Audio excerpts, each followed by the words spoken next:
అధ్యాయము మొదటి 2 వాక్యాలు చదవండి. 2 முதல் 2 வசனங்களை படிப்போம். 2 நாளாகமம், 2 Chronicles 15th chapter first 2 verse.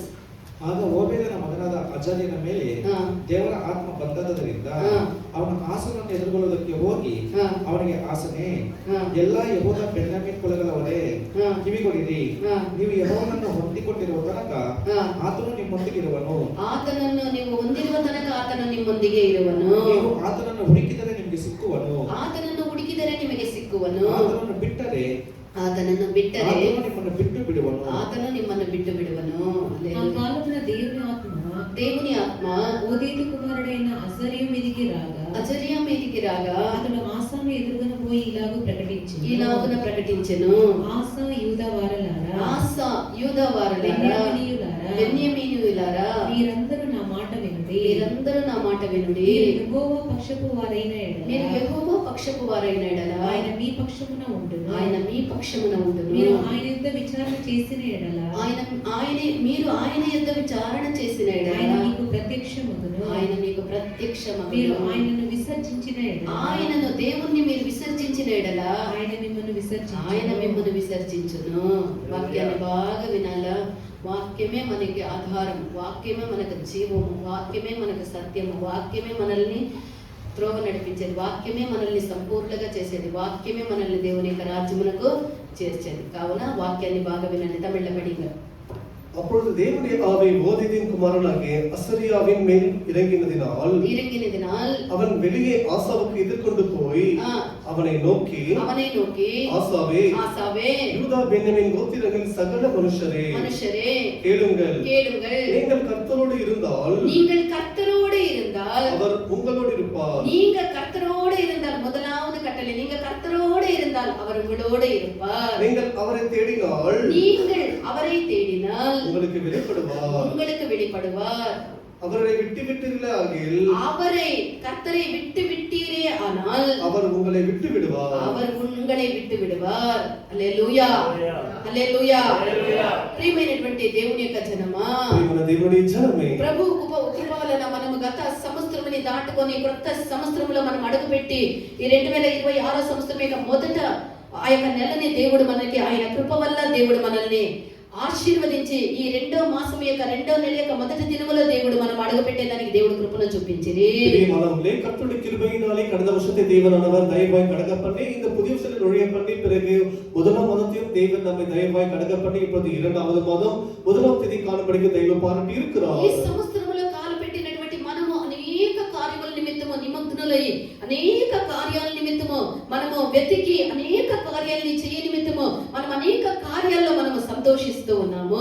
இந்த புதிய வருஷத்திலே வந்திருக்கிற நாம் అనేక కార్యங்களுக்காக ప్రయాసపడుతున్నதற்கு அதற்காக நாம் சந்தோஷப்பட்டு இருக்கிறோம். అనేక కార్యాల యందు మనము సంతోషించడానికి కోరుతూ ఉన్నాము. అనేక కార్యాలలో సంతోషపడ வேண்டும் అయితే దుఃఖకరమైనటువంటి కార్యం ఏమనగా, దుఃఖకరమైన కార్యం ఏమనగా, మనం తెలుసుకోవాల్సినటువంటి కార్యం ఏమనగా, అరిగేటి కార్యం మనల్ని గురించి దేవుడు ఏమి తలస్తూ ఉన్నారు, మనల్ని గురించి దేవుడు ఏ విధముగా ఉన్నారు అనేటువంటి కార్యాన్ని మనం గుర్తెరగాలి. దేవుడు நம்மை குறித்து என்னவாய் நினைக்கிறார் என்று குறித்து நாம் அறிய வேண்டும். మనల్ని గురించి దేవుడు సంతోషిస్తూ ఉన్నాడా లేదా అనే కార్యాన్ని మనం మర్చిపోయి ఉన్నాము. நம்மை குறித்து கர்த்தர் சந்தோஷமா இருக்கிறாரா என்பதை மறந்திருக்கிறோம். మనల్ని గురించి దేవుడు సంతోషముతో ఉన్నాడా అనేటువంటి కార్యాన్ని మనం మరచి మన యొక్క కార్యముల నిమగ్నమై మనం సంతోషిస్తూ ఉన్నాము. దేవుడు நம்மை குறித்து సంతోషపడుகிறாரா இல்லை என்பதை மறந்துவிட்டு நம்முடைய కార్యాలలో நாம் సంతోషமா இருக்கிறோம். అనేక విషయములో దేవుడు సంతోషిస్తూ ఉన్నారా, మనం అనేక కార్యాల్లో సంతోషిస్తూ ఉన్నాం.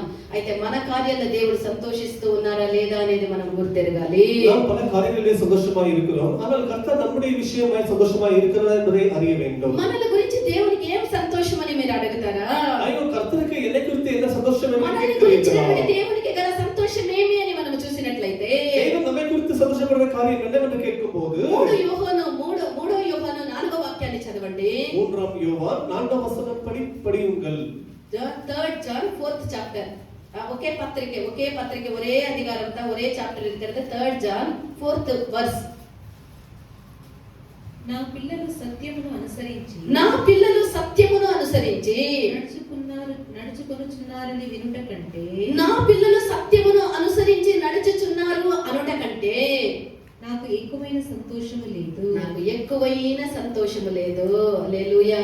ನನ್ನ ಮಕ್ಕಳು ನನ್ನ ಮಕ್ಕಳು ಸತ್ಯವನ್ನು ಅನುಸರಿಸಿ ಸತ್ಯವನ್ನು ಅನುಸರಿಸಿ ನಡೆಯುವವರಾಗಿದ್ದಾರೆಂದು ಕೇಳುವುದಕ್ಕಿಂತ ನಡೆಯುವವರಾಗಿದ್ದಾರೆ ಎಂದು ಕೇಳುವುದಕ್ಕಿಂತ ಹೆಚ್ಚಾದ ಸಂತೋಷವು ನನಗಿಲ್ಲ. ಹೆಚ್ಚಾದ ಸಂತೋಷ ನನಗಿಲ್ಲ. ತಮಿಳ್ல என் பிள்ளைகள் என் பிள்ளைகள் சத்தியத்திலே நடக்கிறார்கள் என்று சத்தியத்திலே நடக்கிறார்கள் என்று நான் கேள்விப்படுகிற சந்தோஷத்திலும் நான் கேள்விப்படுகிற சந்தோஷத்தை பார்க்கிலும் அதிகமான சந்தோஷம் எனக்கு இல்லை. అధికమైన సంతోషం ఎనకిల్లై. మన మీద దేవునికి గల సంతోషమే మనగా. கர்த்தருக்கு நம்மை குறித்த ஒரு சந்தோஷம் என்னவென்றால் మన గురించి మన యొక్క తండ్రి అయినటువంటి దేవుడు ఎందుకు సంతోషించాలి అని కోరుతూ ఉన్నారు అంటే கர்த்தர் நம்மை குறித்து சந்தோஷப்பட வேண்டும் என்று మనం ఏం விரும்புகிறார். చేస్తే మన యొక్క తండ్రి సంతోషిస్తారు అనేది మనం గ్రహించినట్లయితే நாம் என்ன செய்தால் கர்த்தருக்கு சந்தோஷப்படுவார் என்று ఈ உணர்வோம் యొక్క என்று వాక్యము சொன்னார். చాలా చక్కగా చెప్పబడి ఉన్నది. இந்த வசனம் நன்றாய் சொல்லப்படுகிறது. దేవుడు మనకి ఇచ్చినటువంటి ఆ యొక్క సత్యాన్ని మనం అమ్మి వేయకుండా, கர்த்தர் நமக்கு கொடுத்த சத்தியத்தை விற்று போடாமல், దేవుడు మనకి ఇచ్చినటువంటి సత్యాన్ని సమయం వచ్చినప్పుడు దాన్ని మార్చకుండా, கர்த்தர் நமக்கு கொடுத்த சத்தியத்தை நேரம் வரும்போது அதை மாற்றாமல், సమయం సందర్భం వచ్చినప్పుడు సత్యాన్ని మనకు అనుకూలంగా మార్చుకోనకుండా, காலங்கள் நேரங்கள் வரும்போது சத்தியத்தை நமக்கு మనం అనుగుణంగా సత్యాన్ని மாற்றிக்கொள்ளலாம். అనుసరించి నడిచినప్పుడు, சத்தியத்தை பின்பற்றி దేవుని యొక్క நடக்கும் వాక్యం అనేటువంటి సత్యాన్ని మనం అనుసరించి, సత్యం ఉన్నట్టుగానే మనం అనుసరించి నడిచినప్పుడు, கர்த்தருடைய வசனம் என்று சொல்லப்படுற சத்தியத்தை இருக்கிற வண்ணமாய் நடக்கும்போது అప్పుడు నిజముగానే మన యొక్క దేవుడు మనల గురించి అధికముగా సంతోషించుదురు. அப்பொழுது நம்முடைய தேவன் நம்மை குறித்து அதிகமாய் ఈ சந்தோஷப்படுவார். సమయంలో ఈ 2వ నెల మొదటి దినమున దేవుని యొక్క సన్నిధానానికి వచ్చినటువంటి దేవుని యొక్క బిడ్డ,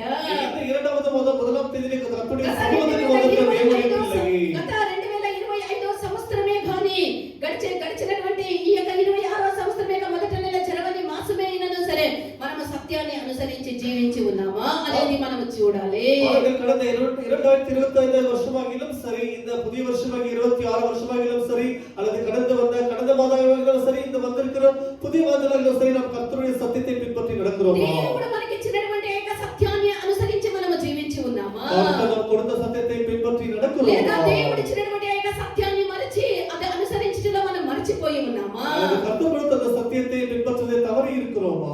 మనము ఏ విధముగా ఉన్నామనేది ఈ యొక్క 2వ నెల యొక్క మొదటి రోజున దేవుని యొక్క సన్నిధానంలో మనం చూడాలి. நாம் எப்படி இருக்கிறது குறித்து இந்த இரண்டாவது மாதம் முதலாம் தேதி தேவ சமூகத்தில் நாம் நினைவு கூறுவோம். దేవుడు ఇచ్చినటువంటి ఈ యొక్క సత్యాన్ని మనం అనుసరించడంలో మనం తొట్టిల్లిపోయి ఉన్నామా లేదా నడిచి ఉన్నామా అనేది ఒకసారి మనం తేరి చూడాలి. கர்த்தர் நமக்கு கொடுத்த சத்தியத்தை விட்டு விலகி இருக்கிறோமா அல்லது பின்பற்றி நடக்கிறோமா என்பதை நோக்கி பார்க்க வேண்டும். ఈ గడిచినటువంటి ఈ యొక్క నెలలో అనేక కార్యాల్లో అనేక సందర్భాల్లో దేవుడు ఇచ్చినటువంటి సత్యాన్ని అనుసరించడంలో మనం మర్చిపోయి ఆ యొక్క సత్యాన్ని అనుసరించకుండా మనం నడిచి ఉండవచ్చు. கடந்த வந்த நாட்களிலே கர்த்தருடைய சத்தியத்தை பின்பற்றி நடக்காமல் வந்திருக்கலாம். ఆయనను దేవుడు మనల్ని క్షమించి మనల్ని ప్రేమించి ఈ యొక్క 2వ నెలని దేవుడు మనకు దానముగా ఈవిగా కృపగా దేవుడు మనకు అనుగ్రహించి ఉన్నారు. ஆனாலும் நம்முடைய தேவன் நம்மை தயவாய் மன்னித்து நம்மை நேசித்து இந்த இரண்டாவது மாதம் முதலாம் நாளாக கொடுத்திருக்கிறார். గత సంవత్సరంలో జీవించినట్టు కాకుండా ఈ యొక్క నెలలో సత్యాన్ని అనుసరించి జీవిస్తానన్నటువంటి తీర్మానం మనం కలిగి ఉండాలి. ஆகிய கடந்த நாட்களை வாழ்ந்தது போல நாம் இருக்காமல் இந்த இரண்டாவது மாதம் முதலாம் தேதியில ஒரு தீர்மானம் எடுத்துக் கொள்வோமாக.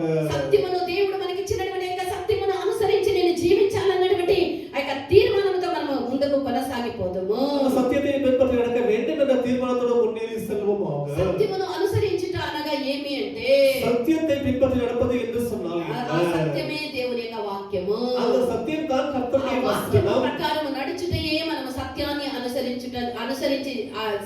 అనుసరించి జీవించుటయే ఉన్నది. அவருடைய வசனத்தின்படி நடப்பது தான் அவருடைய சத்தியத்தை பின்பற்றி நடப்பதாக యోహాను సువార్త இருக்கிறது. 17వ అధ్యాయము 17వ వాక్యాన్ని చదవండి. யோவான் சுவிசேஷம் 17ஆம் அதிகாரம் 17ஆம் வசனத்தை படியுங்கள். John chapter 17 verse 17. ನಿನ್ನ ವಾಕ್ಯವೇ ಸತ್ಯವು. నిన్న వాక్యమే సత్యము. ನೀನು ನನ್ನನ್ನು ಲೋಕಕ್ಕೆ ಕಳಿಸಿಕೊಟ್ಟಂತೆ ఆ ನಾನು ಇವರನ್ನು ಲೋಕಕ್ಕೆ ಕಳುಹಿಸಿಕೊಟ್ಟೆನು. సాకు నీ సత్యమందు వారిని ప్రతిష్ఠ చేయుము. సత్యమందు వారిని ప్రతిష్ఠ చేయుము. నీ వాక్యమే సత్యం. నీ వాక్యమే సత్యము. உம்முடைய சத்தியத்தினாலே அவர்களை பரிசுத்தமாக்கும். உம்முடைய சத்தியத்தினாலே அவர்களை பரிசுத்தமாக்கும். உம்முடைய வசனமே சத்தியம். ఉమ్ముడి వసనమే సత్యం. దేవుని యొక్క వాక్యమే సత్యమై ఉన్నది. கர்த்தருடைய வசனம் தான் சத்தியமாய் இருக்கிறது. ప్రియమైనటువంటి దేవుని యొక్క బిడ్డ, தேவனுடைய ఈ பிள்ளையே, యొక్క సత్యమును అనుసరించి నువ్వు నడిచినప్పుడు இந்த సత్యத்தை பின்பற்றி நடக்கும்போது ఏమి జరుగును?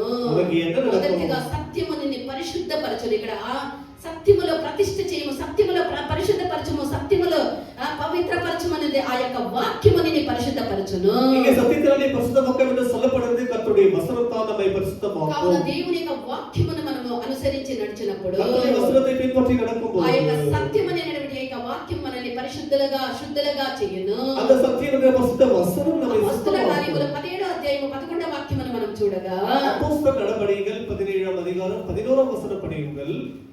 యాక్ట్స్ చాప్టర్ 17 వర్స్ 11 ಆ ಸಭೆಯವರು ఆ సభయವರು ಥೆಸಲೋನಿಕದವರಿಗಿಂತ తెసలోనికదವರಿಗಿಂತಲೂ ಸದ್ಗುಣವುಳ್ಳವರಾಗಿದ್ದು ಸದ್ಗುಣವುಳ್ಳವರಾಗಿದ್ದು ದೇವರ ವಾಕ್ಯವನ್ನು ಶುದ್ಧ ಮನಸ್ಸಿನಿಂದ ಅಂಗೀಕರಿಸಿ ದೇವರ ವಾಕ್ಯವನ್ನು ಶುದ್ಧ ಮನಸ್ಸಿನಿಂದ ಅಂಗೀಕರಿಸಿ ಇವರು ಹೇಳುವ ಮಾತು ಹೌದೋ ಏನೋ ಎಂಬ ವಿಷಯದಲ್ಲಿ ಆ ಪ್ರತಿದಿನವೂ ಶಾಸ್ತ್ರ ಗ್ರಂಥಗಳನ್ನು ಶೋಧಿಸುತ್ತಿದ್ದರು. ప్రతిదినము శాస్త్ర గ్రంథಗಳನ್ನು శోధిಸುತ್ತಾ ఇದ್ದರು.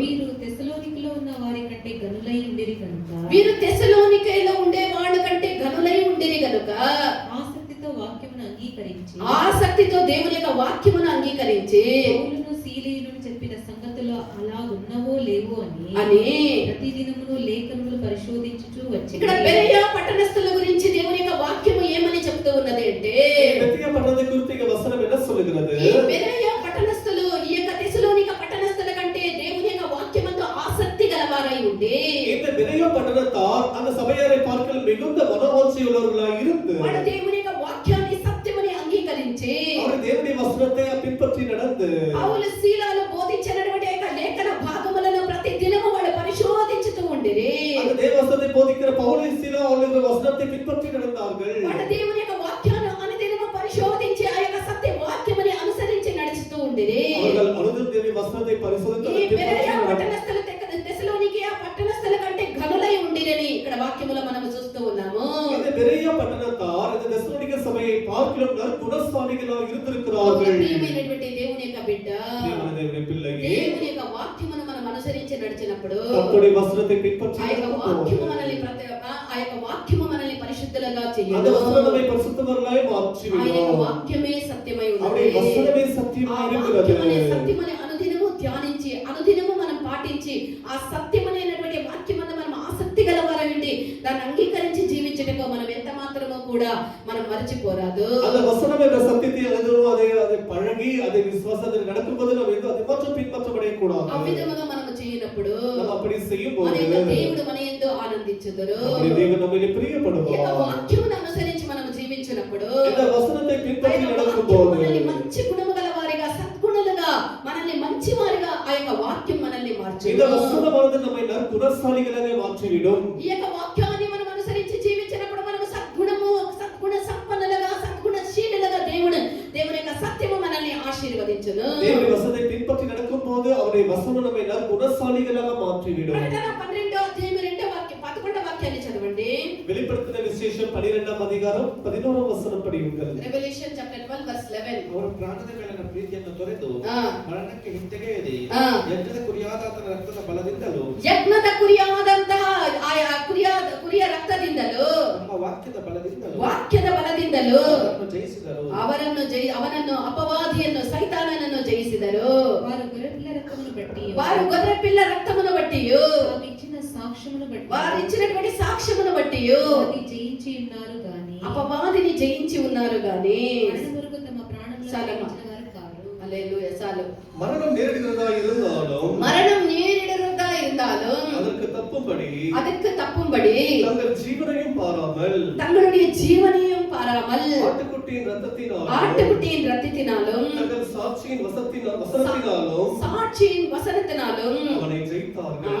సైతాన అపవాది అయినటువంటి సైతాను వీళ్ళు ఏ విధముగా జయించిరి. இந்த சாத்தானை பிசாசை எப்படி இவர்கள் దేవుని ஜெயித்திருக்கிறார்கள்? వాక్యము చేతను దేవుని గురించినటువంటి యొక్క సాక్ష్యము చేతను అపవాది అయినటువంటి సైతాను వాళ్ళు జయించిరి. ஆட்டுக்குட்டியின் ரத்தத்தினாலும் அவருடைய சாட்சியினாலும் சாத்தானை మత్తయి ஜெயித்தார்கள். సువార్త 4వ అధ్యాయములో మనం చూడగా மத்தேயு சுவிசேஷம் 4ஆம் యేసు அதிகாரம் ప్రభు సైతాన్ని వాక్యము ద్వారా జయించని ఆ 4వ అధ్యాయములో మనం చూడగలము. இயேசுவானவரை சாத்தானை அந்த வசனத்தினாலே ஜெயித்தார் என்று అనేక మంది సైతాను వల్ల పీడించబడి రకరకాలైనటువంటి శోధనల చిక్కుకొని సతమతమైపోయేదానికి కారణమేమనగా அநேகர் பலவிதமான சோதனைகள் உட்கார்ந்து ஆளப்பட்டு அவர்கள் அப்படி அழிந்து போவதற்கு దేవుని యొక్క காரணம் వాక్యాన్ని అనుసరించి నడవలేనందువల్లనే ఇలాంటి ఒక కార్యాలను ఎదుర్కొంటూ ఉన్నారు. அவர்கள் கர்த்தருடைய வசனத்தை பின்பற்றி நடக்காமல் போவதே దేవుని காரணமாக గురించినటువంటి సాక్షి இருக்கிறது. జీవితము జీవించినందువల్ల అపవాది జయిస్తూ ఉన్నాడు, మనము ఓడిపోతూ ఉన్నాము. அவர்கள் அவருடைய சாட்சி பிள்ளைகளாக இருப்ப இல்லாமல் போவதற்கே அதற்கு சாத்தான் ஜெயித்து விடுகிறான். మనము వాక్యము దేవుని యొక్క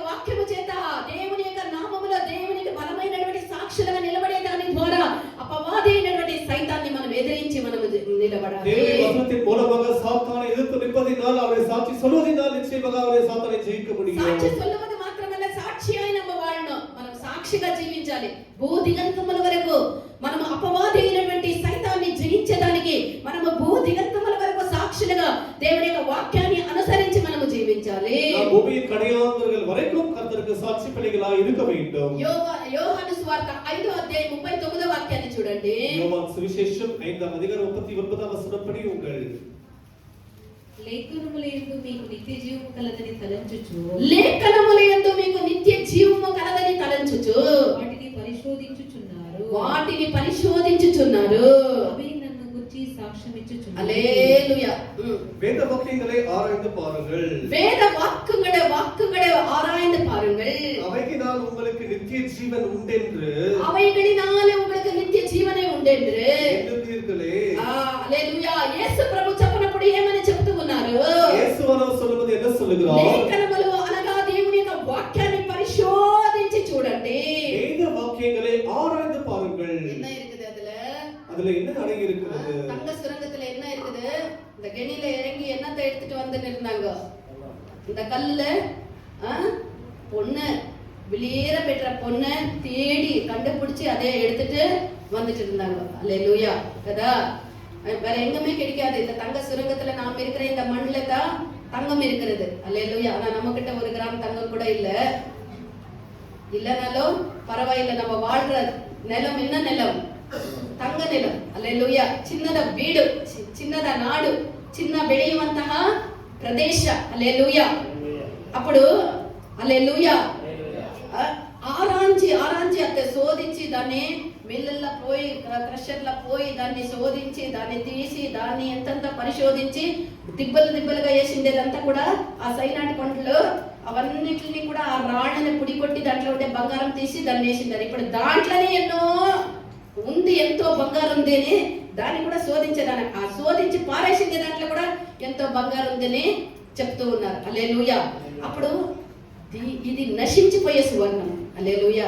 నశించిపోయే సువర్ణం. బంగారు నశించిపోయేది. ఈ లోకాన్ని వదిలిపోతే బంగారం మనం ఎత్తుకొని పోయేదానికి అయ్యలే, లేదా బంగారం మనం కలిగి ఉంటే ఆ బంగారం మనల్ని పరలోకానికి నడిపించలేదు. అవునా? అట్లానే ఉండేదంతా ఎత్తి పారేసారు. పెట్టండి, ఇల్లు ఆపదకి అపాయానికి మనకు వస్తుంది. అలంకరించుకొని మించేదానికి కాదు, ఆపదకి అపాయానికి పెద్దలు చిన్నలు తీసి పెట్టిండేది పెట్టండి. మనకి అయ్యో తంగం మనల్ని పరలోకానికి తీసుకొని పోయలేదని ఇంట్లో పోయి ఇసిరి అంత వీధుల్లో పారేసేవాళ్ళు నాకు చెప్పండి ఆడాడ పారేస్తారని. హల్లెలూయా. ఒకవేళ అట్లా ఎవరికైనా ప్రేరేపణ కలిగి పారేస్తే నేను ఆడన నిలబడుకొని ఉంటాను, ఆడపారేయండి. హల్లెలూయా. హల్లెలూయా. హల్లెలూయా. అంతగా బంగారముని బంగారముకుందే దానికంటే ఎన్నో రెట్లు కాదు, దానికి పోల్చడానికే కాదు, దానికి సరి సమమే కాదు. వాక్యం అనేది అంత విలువైనది. ఆ వాక్యముని మనము పరిశోధించి పరిశోధించి చూడాలి. அவர்கள் இந்த பொன்னை பார்க்கிலும் இந்த தங்கத்தை பார்க்கும் தேவனுடைய வசனம் எவ்வளவோ விலையேறப்பட்டதா இருக்கிறது. அதை நாம் అనుదినం ఆరాய்ந்து அதை கண்டுபிடிக்க வேண்டும். ఉచితముగా దేవుడు మనకి ఈ యొక్క వాక్యాన్ని, ఈ యొక్క గ్రంథాన్ని, ఈ యొక్క వాక్యాన్ని దేవుడు మనకు అనుగ్రహించి ఉన్నాడు. కర్తర్ நமக்கு இந்த இலவசமாக இந்த வேதத்தை ఈ ఉచితముగా అనుగ్రహించబడినటువంటి ఈ యొక్క వాక్యం అనేది మనకి ఏం కలిగిస్తుంది అంటే, இலவசமாக கொடுக்கப்பட்ட இந்த வேத வசனம் நமக்கு என்ன கொடுக்கிறது? ఇది మనకి నిత్య జీవాన్ని మనం మరణించిన తర్వాత ఉండేటువంటి ఒక నిత్య జీవాన్ని అనుగ్రహించేది ఈ లోకంలో ఉండేటువంటి ఏ విలువైనటువంటి వస్తువు కాదు. దేవుని యొక్క వాక్యము ఉచితముగా దేవుడు మనకి ఇచ్చినటువంటి ఈ పరిశుద్ధ వేదము, ఈ యొక్క సత్యమని దేవుడు మనకు ఉచితముగా ఇచ్చి ఉన్నాడు. అనుదినము దీన్ని మనము ధ్యానించాలి, అనుదినము దీన్ని మనము పరిశోధించాలి. దీంట్లో ఉండేటువంటి నిధులు, ఎన్నో నిధులు ఉన్నది, దాన్ని త్రవ్వి మనము తీయాలి. அவர்கள் இந்த வேத வசனம் தான் நமக்கு நம்ம மரித்த பிறகு நம்ம நித்திய ஜீவனை கொடுக்கிறதா இருக்கிறது. இந்த பூமியில் எந்த பொருள் நம்ம கொடுக்கிறது. ஆக இந்த வேதத்திலே அநேக காரியங்கள் அடங்கி இருக்கிறது. அதிலே எத்தனையோ பொக்கிஷம் அடங்கி இருக்கிறது. நம்ம இதை ஆராய்ந்து எடுத்துக்கொள்ள வேண்டும். కళ్ళని తవ్వినట్టు ఈ యొక్క వాక్యాన్ని, వేదముని మనము త్రవ్వి పరిశోధించి మనము చూడగా దేవుడు నిత్య జీవాన్ని ఆ యొక్క వాక్యములో దేవుడు మనకు పెట్టి ఉన్నారు. எப்படி இந்த நிலத்தை அவங்க தோண்டி ஆராய்ந்து எடுப்பார்களோ அப்படி நம்ம இந்த வேதத்தை ஆராய்ந்து நம்ம எடுத்துக்கொள்ள வேண்டும். వాక్యముని పరిశోధించి చూడుడి, అది మీకు నిత్య జీవాన్ని, అందులో నిత్య జీవము కలదని యేసు ప్రభు చెప్పింది. நீங்கள் வேதத்தை ஆராய்ந்து பாருங்கள், அதுக்கு நித்திய ஜீவன் இருக்கிறது கர்த்தராகிய இயேசுவானவர் சொல்லி இருக்கிறார். వాక్యములో సత్యము వలన మనము నిత్య జీవాన్ని పొందుకోగలము. நாம் நித்திய ஜீவனை அவருடைய வசனத்தின் மூலமாக பெற்றுக்கொள்ள முடியும். దేవుని యొక్క సత్యము ద్వారా, దేవుని యొక్క వాక్యము ద్వారా మాత్రమే சத்தியத்தினாலும் அவருடைய தேவனுடைய வசனத்தினாலும் மாத்திரமே நித்திய ஜீவனை பெற்றுக்கொள்ள முடியும். యెషయా 26వ అధ్యాయం 2వ వాక్యాన్ని చదవండి. యేసయ్య 26వ అధ్యాయం 2వ వచనం படியுங்கள். ఎవని మనస్సు నీ మీద ఆనుకొనును, ఎవని మనస్సు నీ మీద ఆనుకొనును, వానిని నీవు పూర్ణ శాంతి గలవానిగా కాపాడు, వానిని నువ్వు పూర్ణ శాంతి గలవానిగా కాపాడుదువు. అతడు నీ యందు విశ్వాసం ఉంచి ఏలయనగా ఆ వాడు నీ యందు విశ్వాసము కలిగి ఉన్నాడు. ಸ್ಥಿರಚಿತ್ತನೆನ್ನು ఆ ಶಾಂತಿಯಲ್ಲಿ ನೆಲೆಗೊಳಿಸಿ ಕಾಯುವಿ. స్థిర చిత్తರನ್ನು ಶಾಂತಿಯಲ್ಲಿ ನೆಲೆಗೊಳಿಸಿ ಕಾಯುವಿ. ಅವನಿಗೆ ನಿನ್ನಲ್ಲಿ ಭರವಸವಿದೆ, அவರಿಗೆ ನಿನ್ನಲ್ಲಿ ಭರವಸವಿದೆ. உம்மை உறுதியாய் பற்றிக்கொண்ட மனதை உடையவன், உம்மை உறுதியாய் பற்றிக்கொள்ள மனதை உடையவன், உம்மையே நம்பியிருக்கிறபடியால், உம்மையே நம்பியிருக்கிறபடியால் நீர் அவனை பூரண சமாதானத்துடன் காத்து நீர் அவனை பூரண சமாதானத்தோட நடத்துவீர். హల్లెలూయా, హల్లెలూయా. సత్యముని అనుసరించి నడవాలని ఇక్కడ రాయబడి ఉన్నది. நாம் சத்தியத்தை பின்பற்றி நடக்க வேண்டும் என்று வசனம் సత్యమును మనం అనుసరించి నడిచినప్పుడు సత్యத்தை பின்பற்றி நடக்கும்போது మనకు నిత్య జీవము కలదు. நமக்கு நித்திய ஜீவன் మనము உண்டாகும். సత్యాన్ని అనుసరించి నడిచినప్పుడు நாம் சத்தியத்தை మనం பின்பற்றி ఈ లోకాన్ని நடக்கும்போது వదిలిపోనప్పుడు పరలోకము యొక్క గవినిలో పరలోకము యొక్క ద్వారములు తెరవబడి நாம் பரலோகத்துக்கு போவதற்கு பரலோகத்தின் கதவுகள் திறக்கப்பட்டு సత్యాన్ని అనుసరించి నడిచినటువంటి నా యొక్క బిడ్డ నాలోనికి రమ్ము అని ఆహ్వానం ఇచ్చి మనల్ని ఆహ్వానించును. அந்த கதவுகள் சத்தியத்தை பின்பற்றி அந்த பிள்ளையை நீ உள்ளே வாரும் என்று அந்த கதவுகள் நம்மை அழைத்து விடும். పరలోకములో ఉండేటువంటి ఆ యొక్క పరలోకము యొక్క గవినిలో పరలోకము యొక్క ద్వారములు సత్యాన్ని అనుసరించి నడిచినటువంటి తన యొక్క పిల్లల్ని ఆహ్వానించడానికి ఆ యొక్క గుమ్మములు తెరవబడి ఉండి ఆ ద్వారములు తెరవబడి ఉండి వాడిని ఆహ్వానించును. அவர்கள் அந்த பரலோகத்தில் பிரவேசிக்கும் போது அதனுடைய மதில்கள் வாசல்கள் சத்தியத்தை பின்பற்றி அந்த பிள்ளையை நீ உள்ளே வாரும் என்று நம்மை அழைத்து ஆசீர்வதிக்கும். సత్యాన్ని అనుసరించి జీవిస్తే ఇంత గొప్ప ధన్యత మనకు కలదు. சத்தியத்தை பின்பற்றி நடந்தால் இவ்வளவு ஆசீர்வாதம் நமக்கு இருக்கிறது. ప్రియమైనటువంటి దేవుని యొక్క బిడ్డ, தேவனுடைய பிள்ளையே, దేవుడు మనల్ని ప్రేమించి கர்த்தர் நம்மை நேசித்து, దేవుడు మనల్ని ప్రేమించి அவர் நம்மை நேசித்து మనకి గత సంవత్సరం అంతా కాపాడి ఈ సంవత్సరంలో చేర్చి ఒక నెల కాపాడి 2వ నెలలో దేవుడు మనల్ని చేర్చి ఉన్నాడు. அவர் முதலாம் மாதம் நம்மை நடத்தி வந்து 2ஆம் மாதத்திலே சேர்த்திருக்கிறார். దేవుడి సంవత్సరముని ఈ యొక్క 2వ నెలనిచ్చినది దేవుని యొక్క కృప మాత్రమే. இந்த 2ஆம் மாதத்தில் கர்த்தர் கொடுத்திருப்பது அவருடைய கிருபையாக కావున ఈ இருக்கிறது. నెలకు చేరినటువంటి మనము దేవుని యొక్క సన్నిధానములో తీర్మానముతో మనం జీవించదము గాక. 2வது மாதத்தில் வந்திருக்கிற நாம் ஒரு தீர்மானம் செய்து கொள்வோமா? తీర్మానమేమి? அந்த தீர்மானம் என்ன? సత్యాన్ని అనుసరించి జీవించెదను. சத்தியத்தை பின்பற்றி நடந்து సమయం விடுவேன். వచ్చినప్పుడు సత్యాన్ని నేను అమ్మివేయను. நேரம் வரும்போது சத்தியத்தை விட்டு போட மாட்டேன். సమయం వచ్చినప్పుడు సత్యాన్ని నేను దూషించే విధముగా సత్యవాక్యాన్ని నేను చేయను. நேரம் வரும்போது சத்தியத்தை தூஷிக்கும்படி செய்ய மாட்டேன். నేను సత్యాన్ని అనుసరించి జీవించెదను. நான் சத்தியத்தை பின்பற்றி நடப்பேன். అలాంటి ఒక తీర్మానం, అలాంటి ఒక మొక్కుబడి ఈ యొక్క నెల మొదటి నెల ఈ యొక్క 2వ నెల యొక్క మొదటి దినమున మనం చేయదుము గాక. அப்படிப்பட்ட ஒரு தீர்மானம் அறிக்கை நம்ம 2ஆம் மாதம் 1ஆம் தேதியிலே செய்வோமாக. సత్యమును అనుసరించి నడుచుటనగా சத்தியத்தை பின்பற்றி நடப்பது என்றால் వాక్యానుసారముగా జీవించుట. தேவனுடைய வசனத்தின்படி ஜீவிப்பதாக కావున இருக்கிறது. మనము సత్యాన్ని అనుసరించి జీవించడానికి, మనము వాక్యాన్ని అనుసరించి జీవించడానికి తీర్మానము చేసుకుందాము గాక. சத்தியத்தை பின்பற்றி நடப்பதற்கு அவருடைய வசனத்தை பின்பற்றி நடப்பதற்கு தீர்மானம் எடுத்துக்கொள்வோமாக. 25వ కీర్తన 5వ వాక్యాన్ని చదవండి. சங்கீதம் 25ஆம் அதிகாரம் 5ஆம் வசனம் படியுங்கள். ನಿನ್ನ ಸತ್ಯಾನುಸಾರವಾಗಿ నిన్న సత్యానుసారವಾಗಿ ನನ್ನನ್ನು ನಡೆಸುತ್ತಾ ಉಪದೇಶಿಸು. నన్నನ್ನು ನಡೆಸುತ್ತಾ ಉಪದೇಶಿಸು. ನೀನೇ ನನ್ನನ್ನು ರಕ್ಷಿಸುವ ದೇವರು. ಆ, ಹಗಲೆಲ್ಲ ನಿನ್ನನ್ನೇ ನಿರೀಕ್ಷಿಸುವವನಾಗಿದ್ದೇನೆ. నిన్ననే నిరీక్షిಸುವವನಾಗಿದ್ದೇನೆ. నన్ను నీ సత్యము అనుసరింపజేసి నన్ను నీ సత్యమును అనుసరింపచేసి నాకు ఉపదేశము చేయుము. உம்முடைய சத்தியத்திலே என்னை நடத்தி உம்முடைய சத்தியத்திலே என்னை நடத்தி என்னை போதித்தருளும். எனக்கு போதித்தருளும். உம்முடைய சத்தியத்திலே என்னை நடத்தி எனக்கு போதித்தருளும் என்று சொல்லி దావీదు దేవుని దగ్గర మొరపెడుతూ ఉన్నాడు. உம்முடைய சத்தியத்திலே என்னை நடத்தி எனக்கு போதித்தருளும் என்று నీ சங்கீதக்காரன் தாவீது సత్యములో నన్ను నడిపించి, నీ முறையிடுகிறார். సత్యములో నన్ను బోధించి, నీ సత్యములో నన్ను నడిపించమని నడవచేయమని దావీదు ఇక్కడ దేవునికి మొరపెడుతూ ఉన్నాడు. உம்முடைய சத்தியத்திலே என்னை நடத்தி எனக்கு போதித்தருளும் என்று தாவீது ప్రియమైన கர்த்தருக்கு దేవుని బిడ్డ, ஜெபப்படுகிறார். ప్రియమైన దేవుని బిడ్డ, ప్రియమైన కర్తరుடைய దావీదు పిల్లై, వలె దేవుని దగ్గర నువ్వు కూడా అలాంటి ఒక మొరపెడదువు గాక. நீ தாவீதை போல கர்த்தருக்கு நீ அப்படிப்பட்ட முறையிடுகிறாயா? దైవమే, నీ సత్యముని అనుసరించి నన్ను నడుచుటకు, கர்த்தாவே உம்முடைய சத்தியத்தை பின்பற்றி நடப்பதற்கு నాకు ఉపదేశము చేసి నన్ను నడిపించమని మనం ప్రార్థించదము గాక. எனக்கு உபதேசம் பண்ணி நடத்தும் என்று ஜெபம் నీ సత్యాన్ని பண்ணுவோமாக. చోటిల్లకుండా, నీ సత్యములో నేను పడిపోకుండా సత్యాన్ని అనుసరించి జీవించుటకు నాకు సహాయం చేసి, నాకు ఉపదేశం చేసి నడిపించమని మనం ప్రార్థించదము గాక. சத்தியத்திலே விழுந்து போகாதபடிக்கு அவருடைய சத்தியத்தை எனக்கு போதித்தரை நடத்தியருளும் என்று கேட்போமாக. ఈ యొక్క వెలకట్టలేనటువంటి ఈ యొక్క సత్య వచనము కలిగిన కలిగినటువంటి ఈ యొక్క బైబిల్ ని దేవుడు మన ఒక్కొక్కరికి దేవుడు ఉచితముగా ఇచ్చి ఉన్నాడు. விலையை கொடுக்க முடியாத இந்த வேத புத்தகத்தை கர்த்தர் நமக்கு எல்லாருக்கும் இலவசமாய் ఈ கொடுத்திருக்கிறார். బైబిల్ యొక్క వెల ఎంత?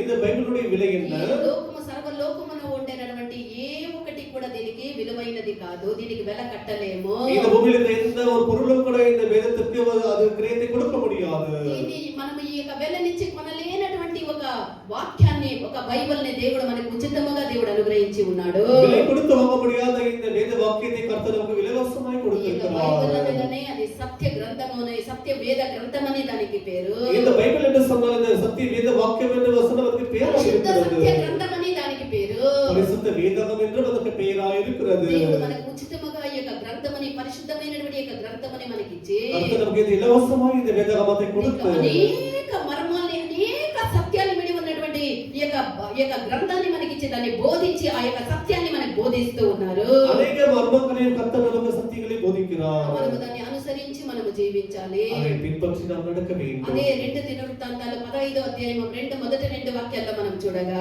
அதே தான் நம்ம 2 நாளாகமம் ఇక్కడ 15 வசனங்களை படிக்கும்போது దేవుని యొక్క ఆత్మ ఒబేదు కుమారుడైనటువంటి అజర్యా మీదకి రాగా கர்த்தருடைய வசனம் அவன் மேலே வரும்போது అతడు యూదా వారికి, బెన్యమీన వారికి 3 సత్యములను తెలియజేస్తూ ఉన్నాడు. அவர் யூதாவன்சர்களுக்கு பென்யமீன் கோத்திரங்களுக்கு 3 சத்தியங்களை ఈ యొక్క வெளிப்படுத்துகிறார். వాక్యాన్ని మరలా ఒకసారి చదవండి. இந்த వசனத்தை மீண்டும் படியுங்கள். ఆసా యూదా వారులారా, ఆసా యూదా వారులారా, బెన్యామీనులారా, బెన్యామీనులారా, మీరందరూ నా మాట వినుడి. మీరందరూ నా మాట వినుడి. మీరు యెహోవా పక్షపు వారైన మీరు ఎడల, యెహోవా పక్షపు వారైన ఎడల ఆయన మీ పక్షమున ఉండును. మీరు ఆయన యుద్ధ విచారణ మీరు చేసిన ఆయన ఎడల, యుద్ధ విచారణ చేసిన ఎడల ఆయన మీకు ప్రత్యక్షమగును. ఆయన మీకు ప్రత్యక్షమగును. మీరు ఆయనను విసర్జించిన మీరు ఎడల, ఆయనను విసర్జించిన ఎడల ఆయన మిమ్మును విసర్జించును. ఆయన మిమ్మును విసర్జించును. హల్లెలూయా, హల్లెలూయా. హల్లెలూయా. హల్లెలూయా. ఇక్కడ ఓబేదు కుమారుడైనటువంటి అజర్యా మీదకి దేవుని యొక్క ఆత్మ వచ్చి ఏమని పలుకుతూ ఉన్నాడు?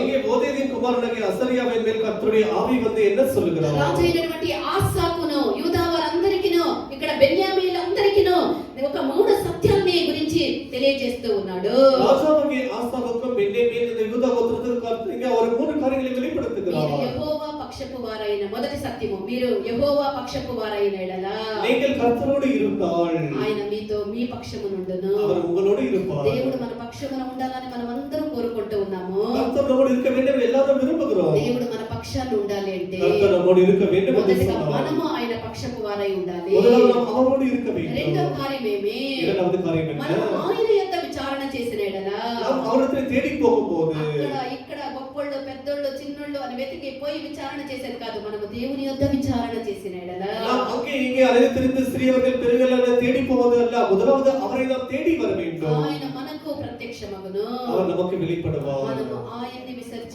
విసర్జించిన ఎడల நாம் அவரை விட்டு விடுவோம் என்று சொன்னால் ఆయన మనల్ని విసర్జించును. அவர் நம்மை விட்டு விடுவார். ఈ యొక్క 3 కార్యాలని దేవుని యొక్క ఆత్మ ద్వారా ఇక్కడ ఈ యొక్క యూదా బెన్యామీనీలకు, దేవుని యొక్క ఆసా రాజుకు, యూదా బెన్యామీనీలకు ఈ యొక్క ప్రకటనలు దేవుని యొక్క ఆత్మ చేసే இந்த 3 காரியங்களை இந்த யூதாவின் இந்த ஆசா ராஜாவுக்கும் யூதா பென்யமீன் கோத்திரங்களுக்கு கர்த்தர் இந்த 3 காரியங்களை ఈ வெளிப்படுத்தினார். యొక్క 3 సత్యముల గురించి దేవుని యొక్క చిత్తమైతే రానేటువంటి వారములో మనం నేర్చుకుందాము గాక. இந்த 3 சத்தியங்களை வருகிற வாரத்தில் தேவ சித்தமான దేవుడు మనకు படிக்கலாம். సహాయం చేయుదురు గాక. கர்த்தர் உதவி செய்வாராக. హల్లెలూయా.